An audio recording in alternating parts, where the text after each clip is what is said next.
Boa noite, meu povo. Eu e meu grupo ficamos responsáveis por apresentar hoje os anticoncepcionais, a classe dos anticoncepcionais. Meu grupo é composto por Rui Tamires, por Sara, por Tainá e por Mirelle. Em específico, eu e Sara para apresentar anticoncepcionais. E vamos dar início. E para a gente entender anticoncepcionais, primeiro eu quero relembrar com vocês a fisiologia do sistema reprodutivo feminino, certo? Vamos dar início. O sistema reprodutivo feminino é formado pela vagina, onde é inseridos os espermatozoides, pelo útero, onde vai haver um desenvolvimento do concepto. O útero é formado por duas partes. Primeiro, o endométrio, onde de fato vai ser implantado o concepto, depois da fecundação.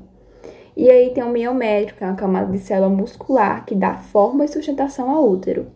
Ligando o útero aos ovários, eu tenho as tubas uterinas, que têm a capacidade de levar os espermatozoides até os óvulos, que vão ser inseridos e armazenados na tuba uterina.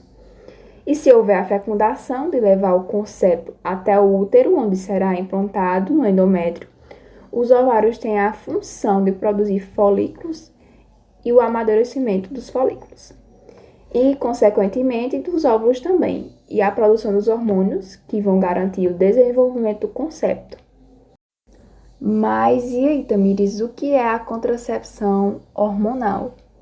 A contracepção hormonal, ela consiste na utilização de um progestágeno ou na associação do progestágeno com o estrógeno e tem a finalidade de impedir a concepção. Eu vou impedir a concepção e não a ovulação, certo? Vamos falar um pouco sobre a estrutura hormonal, iniciando pelos estrógenos. Mas para falar de estrutura hormonal, vamos entender por que falam estrógenos, progestagênios e não fala progesterona, estradiol, estrona ou até mesmo estriol. Porque são hormônios sintéticos e encontrados em contraceptivos hormonais.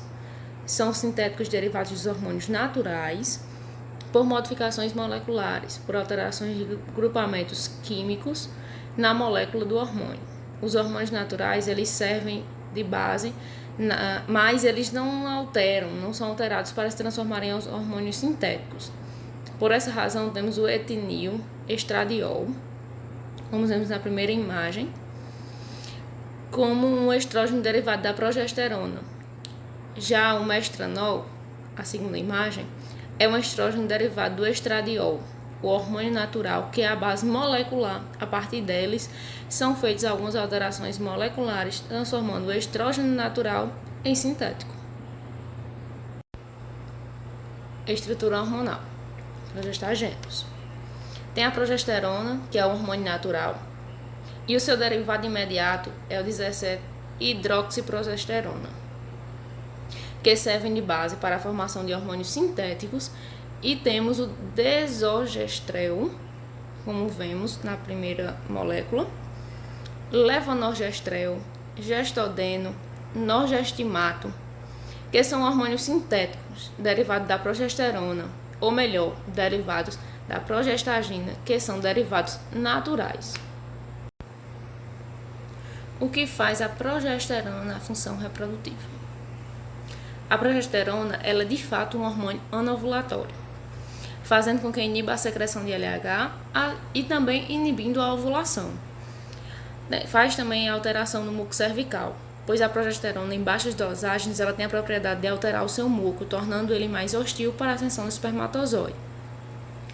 Assim como também a atrofia das glândulas endometriais.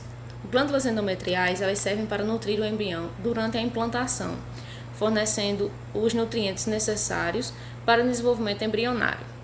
Se tem uma atrofia, a implantação ela é prejudicada. E aí, no caso, a progesterona ela vai interferir nessa implantação. A alteração da motilidade e secreção. O óvulo ele é produzido pelos ovários. Depois ele entra nas tubas uterinas e deslocado até a metade das tubas uterinas, onde normalmente acontece a fecundação. E depois esse óvulo fecundado, ele se desloca até o endométrio. E a progesterona ela vai impedir o transporte do oócito ou embrião. O que faz o estradiol na função reprodutiva? O estradiol, ele inibe a secreção, ele faz a inibição da secreção de FSH, o hormônio folículo estimulante, que ele tem o papel do crescimento, do desenvolvimento folicular. Se o folículo não amadurecer, não tem condições de produzir o óvulo, que poderá ser fecundado. Age no início do ciclo menstrual, do ciclo ovariano, impedindo a produção de FSH. Ele interfere nesse crescimento folicular, assim como também potencializa a ação progesterogênio e mantém o padrão de sangramento cíclico. Agora, vamos entender como acontece o ciclo menstrual. Vou começar a explicação pelo eixo que tem o hipotálamo aí, bem em cima, que produz o GnRH, que é o hormônio liberador de gonotrofina. Esse hormônio é transferido e distribuído para a adenohipófise, que está logo abaixo aí do GnRH, por um fluxo sanguíneo portal. Lá encontra células produtoras de FSH e LH. O FSH ele vai agir no início do ciclo e o LH ele vai agir no final do ciclo menstrual. E isso significa que existe um controle cronobiológico aí da liberação dos hormônios. O GnRH promove essa liberação inicial do FSH, que age no ovário, promovendo o desenvolvimento e amadurecimento folicular. Então, inicialmente, os folículos primordiais são transformados, amadurecidos em folículos primários, que posteriormente vai se transformar em um folículo secundário.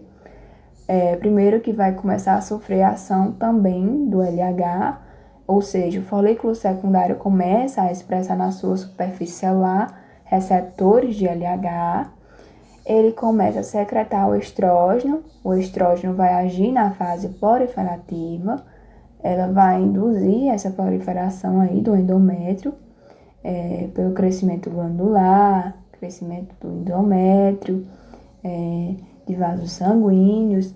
Então, na fase proliferativa, há todo um desenvolvimento para que o endométrio fique preparado para receber um óvulo recém-fecundado. E aí o folículo secundário ele vai começar a produzir estrógeno cada vez mais em quantidades maiores. Ele se transforma no folículo maduro, sofrendo a ação do LH, e por volta do 14º dia do ciclo menstrual, vai acontecer o pico de LH, que é os níveis máximos de LH promovendo a ovulação. A estrutura folicular do folículo maduro vai expulsar o óvulo, que fica, portanto, disponível para ser fecundado por espermatozoides. E aí, os restantes das células dos folículos se transformam no corpo lúteo, que ganha outra propriedade, que é a produção de progesterona e a produção de estrógeno. E aí, a função da progesterona é agir no endométrio, na fase secretora, ou seja, nas células que já sofreram a proliferação, vai promover uma hipertrofia glandular de vasos sanguíneos, fazendo com que o endométrio fique capaz de receber o óvulo recém-fecundado. Se não houver fecundação, esse corpo lúteo começa a degenerar, transformando-se posteriormente em um corpo albicante, sem função alguma, que aí a mulher vai eliminar, certo? Vamos entender o ciclo hormonal através desse gráfico aí. Bom, por aproximadamente o 6º dia, os níveis de estrógenos começam a aumentar, porque os folículos já começam a amadurecer em grande número, e esse folículo amadurecido começa a produzir estrógeno. Então, temos o aumento de substâncias dos níveis de estrógeno, que vai atingir seu pico por volta do 12º dia, e aí do 6º até o 12º dia, temos o aumento do estrógeno. Consequentemente, temos a fase proliferativa atuando em um crescimento exacerbado do endométrio, da glândula e dos vasos sanguíneos também. E por volta do 10º dia começa a haver a produção de LH em níveis maiores. Acontece isso pois os estrógenos já estão em níveis elevados e, consequentemente, já tem um grande número de folículo de estágio avançado de amadurecimento. Consequentemente, esses folículos já conseguem expressar na sua superfície de receptores de LH. E esse é o sinal para que o adenohipófise comece a produzir o LH. Então, recapitulando aí, por volta do 10º dia, os níveis de LH vai começar a aumentar, chegando a seu nível máximo por volta do 13º dia e 14º dia, que é um sinal para que aquele folículo em estágio mais amadurecido, eles possam sofrer ação do LH e, consequentemente, ovular, que acontece por volta do 14º dia, que coincide com o pico de LH, e a partir do momento que há a expulsão do óvulo, que há a formação do corpo lúteo, que se observa uma diminuição tanto do LH como do estrógeno. E aí, esses dois hormônios, nesse momento, não são mais necessários.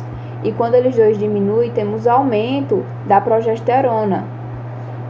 Porque depois da ovulação vai haver a formação do corpo lúteo, que é o produtor da progesterona. E por volta do 14º dia, 15º dia, começa a produção da progesterona, que atinge seu pico máximo por volta do 22º dia, assim como também, nesse mesmo período, há um aumento do pico de estrógeno. Esses dois hormônios são necessários para que haja a fase secretória do endométrio, tanto na hipertrofia glandular e vasos sanguíneos vai acontecer, porque vai preparar o endométrio para receber o óvulo recém-fecundado. E se a gente observar bem direitinho nesse gráfico aí, no 14º dia, onde há a ovulação, até o 22º dia, onde há o pico de progesterona, essa vai ser a janela de fertilidade. As chances de fecundação são maiores. Se não houver uma fecundação, os níveis de progesterona começam a diminuir, assim como os níveis de estrógeno. Se não houver fecundação, esse corpo lúteo, que é produtor da progesterona, ele vai ser transformado em um corpo albicante. Posteriormente vai ser eliminado pela mulher.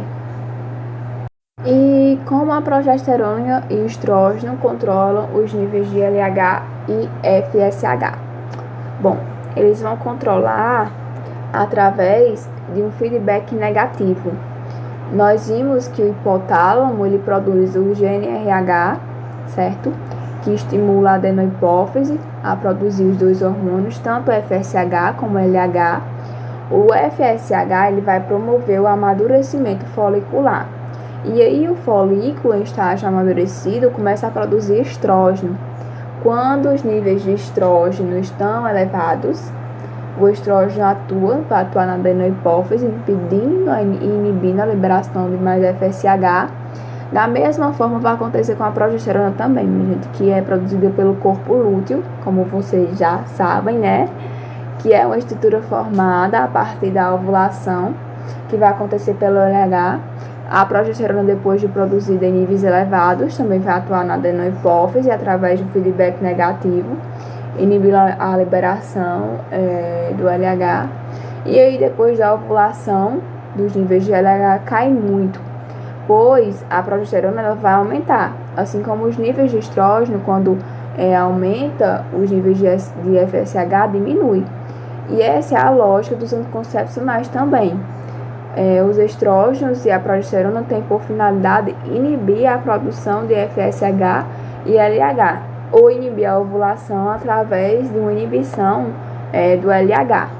Observar o mecanismo de ação hormonal, que o estrógeno ele vai conseguir atravessar a membrana plasmática das células, ele vai interagir com os receptores citoplasmáticos. Esse complexo do estrógeno receptor ele vai até o núcleo se ligando no material genético da célula, que controla a expressão do material genético.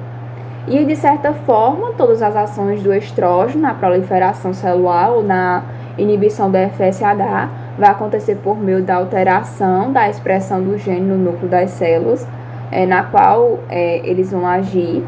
Já o LH e o FSH eles vão agir através de receptores citoplasmáticos, que são receptores da tirosina quinase. O LH ele vai agir em receptores LH, que são das células tecla, com o objetivo final. E aí depois vai acontecer o acoplamento e o aumento da síntese do andrógeno, que o andrógeno ele vai ser transferido distribuído para as células da granulosa, que eles vão sofrer uma conversão lá em estrógeno. E vai acontecer através de uma enzima chamada de aromatase, como vocês estão vendo aí na imagem, que ela vai depender da ação do FSH e também dos seus receptores. Então, o resumão que o LH e o FSH eles vão agir em conjunto para aumentar os níveis de estrógeno. O LH ele vai induzir o aumento da síntese do andrógeno. Já o FSH ele vai induzir a síntese da enzima aromatase, que vai converter o andrógeno em estrógeno. Principais progestagênios encontrados nos contraceptivos hormonais. Origem dos progestagênios. Eles são derivados de 3 grandes grupos. O primeiro, 19-nortestosterona, que tem atividade androgênica, causa acne e seborreia nas mulheres que fazem uso, tendo seu último anticoncepcional criado em 1977, o norgestimado. Segundo grande grupo, 17-alfa-hidroxiprogesterona, que tem atividade progestagênica, causando tensão mamária, edema, aumento ponderal do peso, tendo seu último anticoncepcional criado em 1961, o acetato de ciproterona. O terceiro grande grupo é o 17-alfa-espironolactona, tendo como atividade antimineralocorticoide, tendo diurese, como característica a diurese, e o seu aumento da diurese, né, a urina, o xixi, e a diminuição de edemas. Tendo seu último medicamento, o dospirrenona, criado em 1987. E, independente do anticoncepcional, já era esperado que ocorresse esses efeitos adversos, porque eles são bastante comuns a depender de qual medicamento está sendo usado. Dosagem mínima de progestagênios usados nos anticoncepcionais. Existe sim uma dosagem mínima. Todos os progestagênios hoje utilizados nos anticoncepcionais eles são derivados sintéticos pelos hormônios naturais da progesterona e da alfa-hidroxiprogesterona. E essas modificações alteram as propriedades químicas da molécula, fazendo com que eles tenham uma afinidade pelo receptor diferente, alterando assim a potência farmacológica. E isso é importante porque vai alterar a dose necessária para produzir o efeito farmacológico.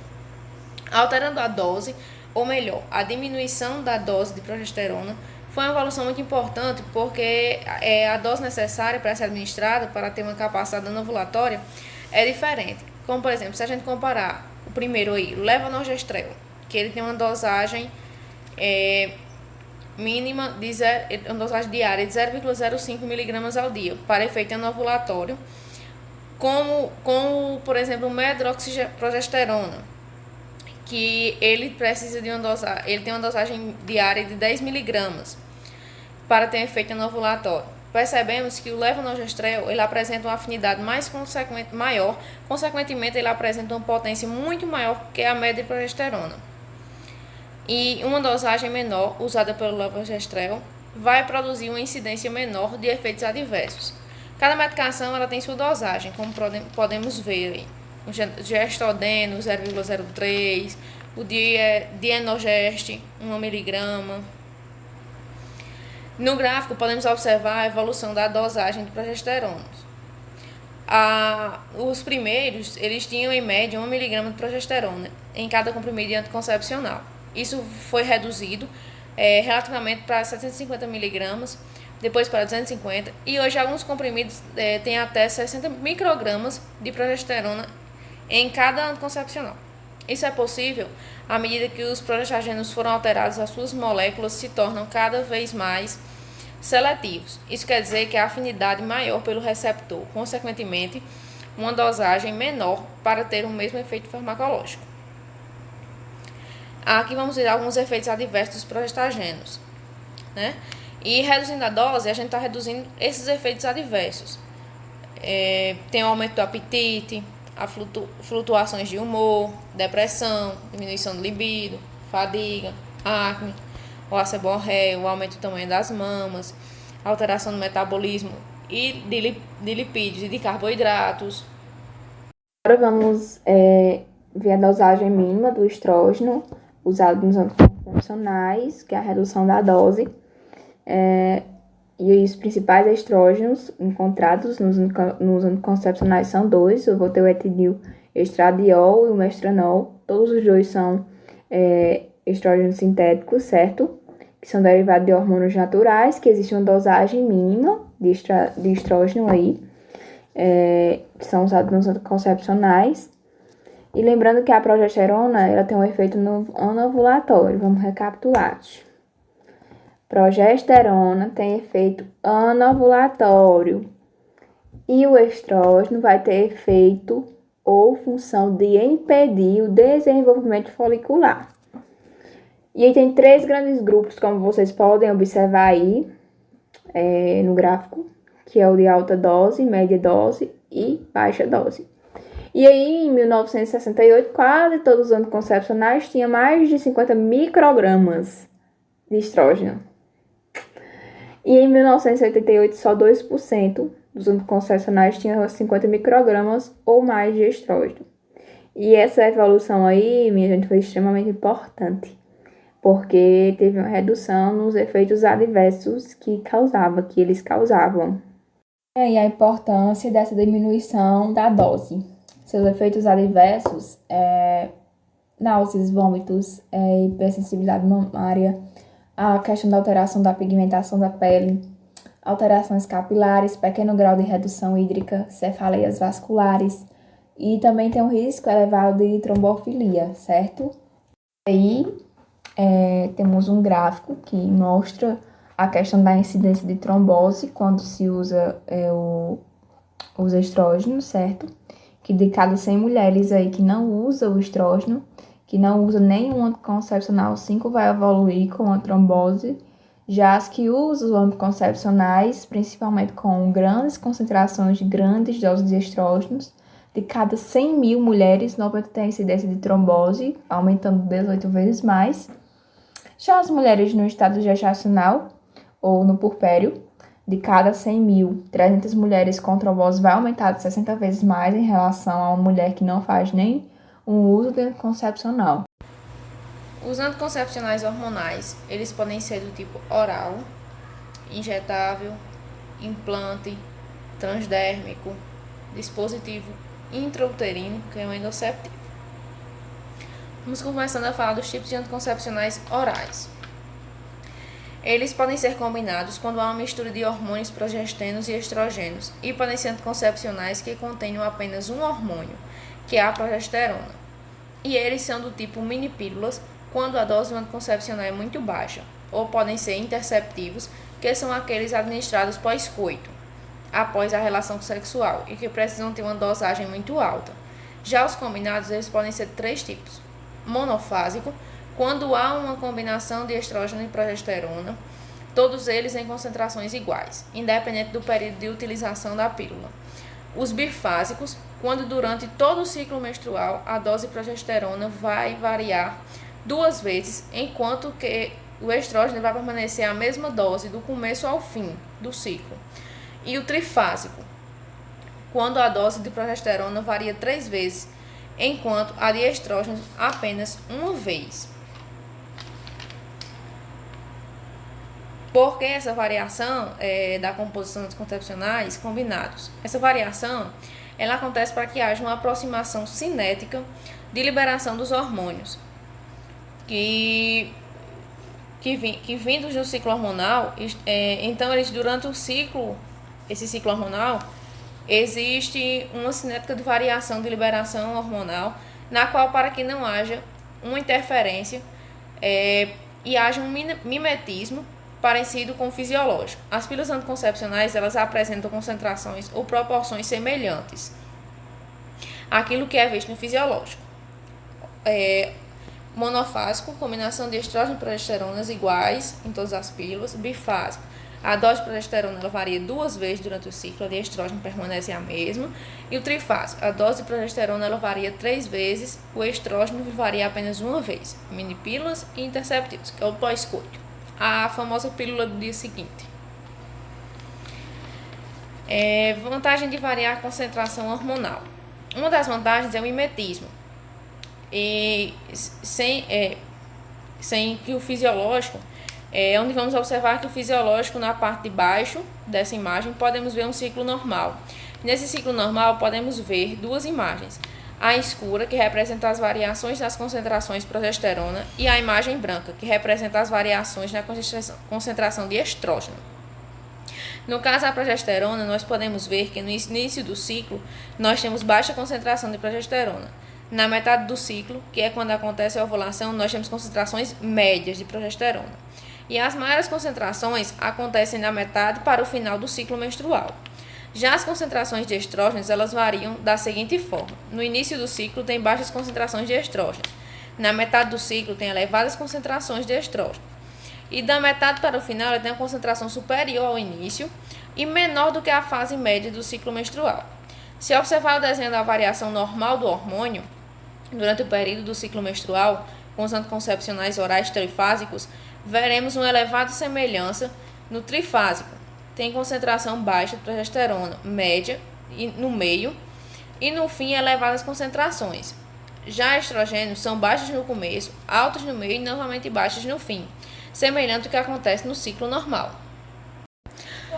Nos contraceptivos bifásicos, temos baixas concentrações de progesterona, do começo até o meio do ciclo. Do meio em diante é elevada as concentrações, enquanto que o estrógeno não tem variações nenhuma. E os monofásicos, tanto o estrógeno quanto a progesterona, têm concentrações iguais em todas as pílulas, seja no começo, no meio ou no fim. Trifásicos. Aqui está representando um anticoncepcional do tipo trifásico, onde a dose de progesterona ela varia 3 vezes durante o ciclo artificial. E o estrogênio varia apenas uma vez. Como falei, tenta mimetizar o ciclo menstrual normal. Embaixo temos uma tabela que mostra a composição de levonorgestrel e etinilestradiol. O levonorgestrel, que é a progesterona, do 5º ao 10º dia é 50 microgramas e do 11º ao 15º dia, que é quando acontece a ovulação, nós temos uma dosagem superior a 75 microgramas. E na fase final do ciclo menstrual, do 16º ao 25º dia, tem uma dosagem de 125 microgramas. E enquanto que é de fato, né, quando o ciclo menstrual normal tem as maiores concentrações de progesterona. Já o etinilestradiol, do 5º ao 10º dia, tem uma quantidade de 30 microgramas. Do 11º ao 15º, que é quando acontece a ovulação, temos as maiores concentrações, as maiores doses de estrógeno, que é de 40 microgramas. E no fim do ciclo tem 30 microgramas, ou seja, a mesma dose do início. Minipílula. Outra forma de administração de hormônios, não é anovulatória.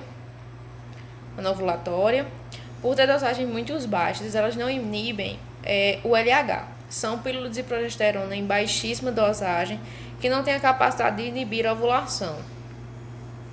Tem na administração diária e ininterrupta de progestínico de meio a 1/10 dos anticoncepcionais orais combinados, tendo seu início no primeiro dia do ciclo menstrual, ao contrário dos anticoncepcionais orais combinados, que tem seu início no 5º dia, durante todo o tempo em que se deseja controlar a fertilidade, ou seja, enquanto estiver sendo utilizado, ele de fato é eficaz. São utilizados na amamentação, sendo como principal indicação, né? Porque não inibem a produção de leite, já que a minipílula tem baixas concentrações de progesteronas, alteram as propriedades fisiológicas, né, do muco, deixando mais viscoso, impedindo o encontro do espermatozoide com o óvulo, né? Retorno imediato da fertilidade assim que suspender o uso, agem alterando as propriedades reológicas, né, do muco. E aqui tá alguns exemplos algumas marcas comerciais, todos à base de progesterona sintética. Podemos observar que a quantidade de comprimidos de pílulas ativas é muito superior aos anticoncepcionais orais combinados.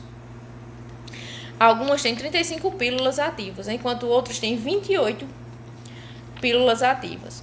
Uma quantidade suficiente para esse uso durante todo o ciclo menstrual. E podemos observar também uma diferença nas concentrações de linestrenol, por exemplo, que é uma progesterona no qual o Exluton apresenta pílulas de 0,5 mg de linestrol para cada pílula de anticoncepcional, enquanto que o linestrol em anticoncepcionais orais combinados, para inibir a ovulação, é necessário pelo menos 2 mg diárias, ou seja, nas minipílulas, os progestagênicos apresentam concentrações inferiores, ou seja, 4 vezes menor, como concentração que não é capaz de inibir a ovulação. Minipílulas, benefícios anticoncepcionais. São eficazes quando tomadas diariamente e na mesma hora. 0,05 a 5 gravidezes por 100 mulheres no ano de uso. Tem uma eficácia imediata em menos de 24 horas. Não afetam a amamentação. Assim que suspende o uso, tem um retorno imediato da fertilidade e tem poucos efeitos colaterais. E os benefícios não anticoncepcionais. Elas diminuem as cólicas menstruais porque em baixas concentrações não há um crescimento muito substancial do endométrio, consequentemente também diminui o sangramento menstrual. E diminuir o sangramento também pode melhorar a anemia, proteger contra o câncer de endométrio, diminuir contra as doenças benignas das mamas, diminuir a incidência de gravidez ectópica. Os interceptivos pós-coito em dosagem muito mais elevada do que os anticoncepcionais orais combinados. Eles inibem a ovulação, a inibição do pico pré-ovulatório de LH, mecanismo aceito, e isso ocorre se ainda não tiver acontecido. Como tem dosagem muito alta, a sua capacidade de bloquear o eixo e diminuir a produção e liberação de LH é quase que imediata, mas, obviamente, se a ovulação já tiver acontecido, não consegue inibir. Afeta a mobilidade dos espermatozoides em direção ao óvulo, o espessamento do muco cervical, não interfere na implantação e não interfere na gravidez. Mesmo as mulheres que já ovularam, que o anticoncepcional não vai conseguir inibir a ovulação, vão espessar de forma tão rápida que vão produzir um espessamento tão rápido do muco cervical, e isso vai impedir o espermatozoide vá de encontro mesmo a um óvulo que já tenha sido liberado. Se houver uma fecundação, esse óvulo pode chegar a ser implantado e ele não vai impedir, na implantação, ele não vai interferir em nada da gravidez. Os interceptivos pós-coito é mais conhecido como as pílulas do dia seguinte, onde elas têm uma dosagem hormonal muito grande e não são indicadas para uso diário, como os anticoncepcionais orais combinados, como os injetáveis ou o DIU. Eles não podem ter um uso diário, um uso tão frequente, por conta dessa alta dosagem de hormônios. O uso dos interceptivos, eles são de duas formas. A primeira é em 2 doses, onde a primeira dose deve ser tomada antes de completar 72 horas após relação, e a segunda dose deve ser tomada 12 horas após a primeira dose. Uma segunda opção, um segundo método de uso é em uma única dose, que estudos mostram que tomar os dois juntos é igualmente eficaz. As doses elas passam a ser um comprimido, a eficácia é maior quanto antes de tomar. Um exemplo de um interceptivo, é o levonorgestrel, onde aqui podemos ver a sua eficácia, Até 24 horas após a relação, ele tem uma eficácia de 95%. E entre 49 a 72 horas, a sua eficácia já varia de 66,3%. Então, quanto logo ser tomado, é mais rápida e melhor a sua eficácia. E temos os anticoncepcionais injetáveis, que ele é formado por uma composição de estradiol ou hormônio natural e um progestágeno sintético, se eles forem combinados. E aí a falha do injetável combinada de 0,2 a 0,4%, já a falha do injetável com apenas a progesterona é de 0,1 a 0,6%. Eu vou ter os anticoncepcionais, que são injetáveis mensais e trimestrais, que são aprovados no Brasil. Eu tenho a mesigina, certo? Que são 50 miligramas de etantato e noresterona e 50 miligramas de valerato de estradiol, que no caso é o hormônio natural, estradiol, certo? E a noresterona é a progesterona sintética.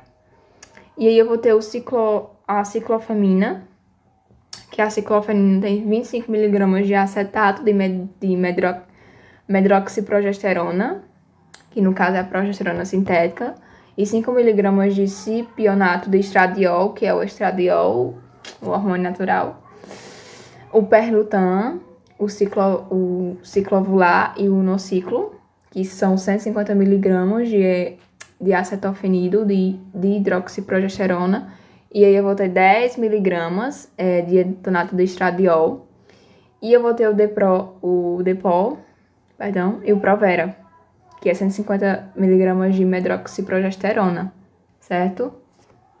Eu vou ter o adesivo transdérmico, que ele é formado por 2 hormônios sintéticos, progestágeno e estrógeno. A quantidade de hormônio em cada adesivo é suficiente para ter efeito anticoncepcional durante uma semana. Ele é aplicado na pele mesmo, certo? E vai ser liberado os hormônios e vai sendo absorvido pelas camadas dérmicas e hipodérmicas.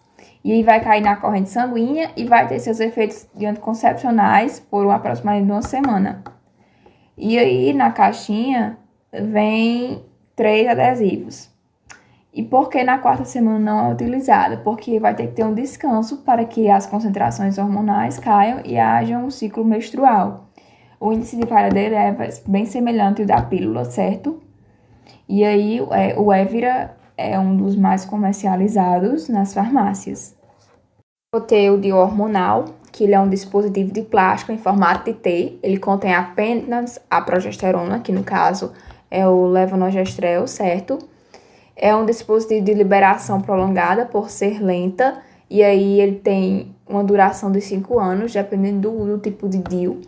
A necessidade de implantação vai ser no útero, e então eu vou ter uma intervenção cirúrgica aí, ele vai agir inibindo o crescimento endometrial local, inibe os receptores de estradiol, que é o hormônio que vai fazer com que haja a proliferação. Então, aí na fase proliferativa, o estradiol vai agir nos receptores de estradiol no endométrio, promovendo um crescimento do endométrio. O levonorgestrel, ele atua também no muco cervical, diminuindo a produção e aumentando a viscosidade, ou seja, vai impedir o deslocamento do espermatozoide com o encontro do óvulo. E aí, após um mês retirado, a mulher já pode engravidar e ele tem um índice de falha de 0 a 0,2%, certo? E aí eu trouxe os 3 tipos de DIU para apresentar a vocês. Eu vou ter o DIU de cobre, que aumenta o fluxo menstrual, podendo causar ou piorar a cólica menstrual. Eu vou ter o DIU hormonal de Mirena, que deixa a mulher sem menstruar, pois a Mirena ela libera a substância no útero, causando uma atrofia de sua camada interna, no endométrio. E aí, a quantidade de hormônio absorvida para o organismo é muito baixa, bem inferior a qualquer outro anticoncepcional hormonal. E aí, o efeito colateral mais comum com Mirena são sangramentos de pequena intensidade, chamados de escapes, que aí podem ocorrer principalmente nos primeiros meses após a inserção do dispositivo, certo?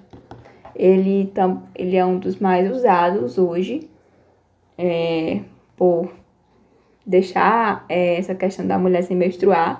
As mulheres preferem ele, ou por indicação médica também, depende do caso da mulher.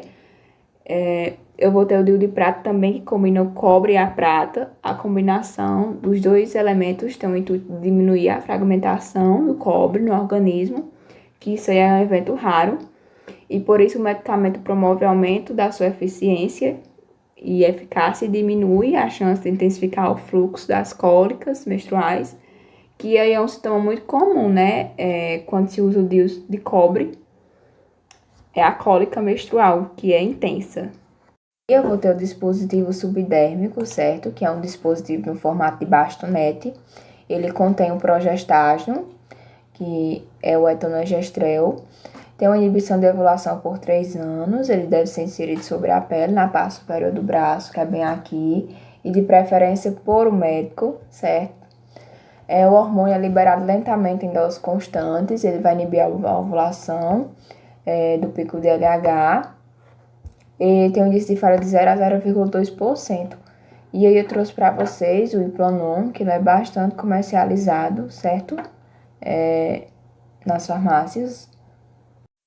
Deve-se fazer um segmento de uma mulher que faz o uso de anticoncepcionais, principalmente observar se ela está tendo dor mamária, ganho de peso, alteração da pressão, aparecimento ou semelhança à trombose, embolia pulmonar. Todas essas características a mulher por si tem que se observar. E em caso de um desses itens aí, ela tem que ter um acompanhamento médico, tem que buscar o médico, certo? E aqui eu quero relembrar vocês também que os anticoncepcionais, eles têm interação medicamentosa com os anticonvulsivantes. Como a Aninha já falou lá de anticonvulsivantes, eu quero recapitular aqui. Os barbituros, a carbamazepina. Diretrizes para o uso de AOC, os anticoncepcionais orais combinados em condições especiais. Né? Tem que ver, antes de um ginecologista, um médico passar um anticoncepcional, ele tem que avaliar bem a situação do paciente. Avaliar se o paciente está tabagista, se tem hipertensão arterial sistêmica, AVE isquêmico, câncer de mama. Como podemos ver nesse quadro, para cada condição, a OMS ela diz o risco-benefício, a categoria e se é indicado não passar. Como, por exemplo, na primeira linha, tabagismo menor que 35 anos. O benefício maior que o risco, categoria 2, né? Mas o tabagismo maior que 35 anos. Aí vai depender do cigarro, né? Se for mais de 15 cigarros ao dia, frequentemente o risco ele vai ser maior. Se for menos de 15 cigarros ao dia, aí diz qual é o risco. É um risco aumentado para um AVE, para um IAM, um infarto do miocárdio. Em relação à obesidade, categoria 2, a lactação lá embaixo. Antes de 6 semanas, categoria 4, após 6 semanas, categoria 3, indicado só com progestérone, né? Aí vai depender de cada um, também de hepatite viral, que vai depender se é aguda, se o paciente já fazia uso, né, de algum anticoncepcional, se ela é crônica, para câncer de mama, para enxaqueca, para diabetes mellitus, né, o benefício maior do que o risco, na ausência de danos em outros órgãos, né, se a diabetes também tiver duração maior ou igual a 20 anos, também vai depender. Então, sempre antes do médico passar o anticoncepcional, ele vai avaliar bem o paciente, ele vai entender aquele paciente, os hábitos daquele paciente, entender toda a história do paciente para poder passar a medicação adequada. Porque pelo fato dos anticoncepcionais terem muitos efeitos adversos, eles também não podem ser misturados com qualquer tipo de medicação ou a qualquer patologia, qualquer condição. E já para diminuir também, né, esses efeitos adversos, eles têm que avaliar bem a situação do paciente para poder passar também a dosagem certa. E como vimos, quanto maior a dosagem, mais efeito adverso acontece. Uma dosagem menor, os efeitos adversos eles são mais baixos, o risco é mais baixo. E tem toda a questão de quem pode ou quem não pode tomar, qual é melhor, se é melhor um anticoncepcional oral, se é melhor um anticoncepcional injetável, se é melhor um DIU, né? Cada pessoa tem para cada pessoa, para cada condição da pessoa tem um método eficaz, tem um anticoncepcional adequado. Cada um vai depender, né? Pessoas se dão melhor com DIU, já outras pessoas sentem muita cólica com DIU. Pessoas se dão melhor com anticoncepcionais com estrogênios, outras melhor com progestenos. Pessoas têm acne com anticoncepcionais, outras já não têm. Algumas pessoas tendem a engordar, outras tendem a emagrecer. Então, para cada condição, a OMS avalia a situação, o risco-benefício, assim como também a avaliação médica é muito importante para isso. poderia deixar de trazer essa curiosidade aí para vocês, o famoso chip da beleza. Vamos desvendar um mistério agora. Todo mundo que acha que é, mas não é. O chip da beleza, em especial, é o nome dado ao implante de gestrona, certo? Que é um hormônio sintético de progesterona que faz com que a testosterona, que é o hormônio masculino, aumente. Não existe nenhum estudo do mundo que vai validar que o implante hormonal é um contraceptivo. Chip da beleza não tem embasamento científico nenhum que ele é um contraceptivo. O implante de gestrona não tem como finalidade embelezar ninguém. Popularmente, ele ganhou o apelido de chip da beleza justamente porque os efeitos podem ser de ganho de massa muscular, aumento de disposição, bloqueio das ovulações, anulando sintomas de TPM, aumento do libido. E aí, até o momento, o único implante hormonal industrializado aprovado pela Agência Nacional de Vigilância Sanitária, Anvisa, é o Implanon. O Implanon, minha gente. Não existe nem outro, certo? Nenhum, nem o outro.